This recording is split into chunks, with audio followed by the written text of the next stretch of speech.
বুধবার সকাল 10টা নাগাদ মাটিয়ালি ব্লকের বিধাননগর গ্রাম পঞ্চায়েতের মাথাচুলকা এলাকা থেকে একটি হরিণের দেহ উদ্ধার করল খুনিয়া রেঞ্জের বনকর্মীরা। এ ঘটনায় ওই এলাকায় চাঞ্চল্য ছড়িয়ে পড়েছে। জানা গিয়েছে, এদিন সকালে পার্শ্ববর্তী খড়িয়ার বন্দর জঙ্গল থেকে একটি বার্কিং ডিয়ার প্রজাতির হরিণ মাথাচুলকা এলাকায় হিরেম্বর বর্মনের ড্রাগন ফ্রুটস প্ল্যান্টেশন এলাকায় ঢুকে পড়ে। এরপরই আশেপাশের কুকুরের দল হরিণটিকে ধরেই হরিণটিকে কামড়ে মেরে ফেলে।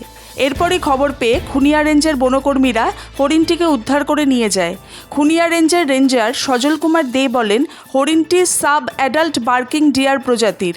দেহ ময়নাতদন্তের জন্য গরুমারায় নিয়ে যাওয়া হয়েছে। সোহিনী ভট্টাচার্যের রিপোর্ট, সবার খবর সব সময়।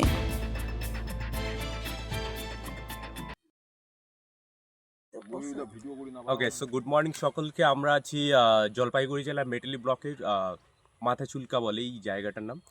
এখানে আমাদের পাশেই খড়িয়ার বন্দর ফরেস্ট, এবং সকালবেলা ঠিক 7টা নাগাদ আমরা এখানে একটা হরিণ দেখতে পেয়েছি। কোন প্রজাতি সেটা বলতে পারছি না, কিন্তু এখানে মেইনলি কুকুরেরা অ্যাটাক করেছিল হরিণটিকে, এবং ফরেস্ট ডিপার্টমেন্টকে ইতিমধ্যেই খবর দেওয়া হয়েছে। খবর পেয়ে ফরেস্ট ডিপার্টমেন্ট আসছে, এবং আপনারা দেখতেই পাচ্ছেন আমাদের পাশে পাট ক্ষেতের মধ্যে পড়ে আছে হরিণটি। সো সকলে এখানে দেখতে এসছে হরিণকে।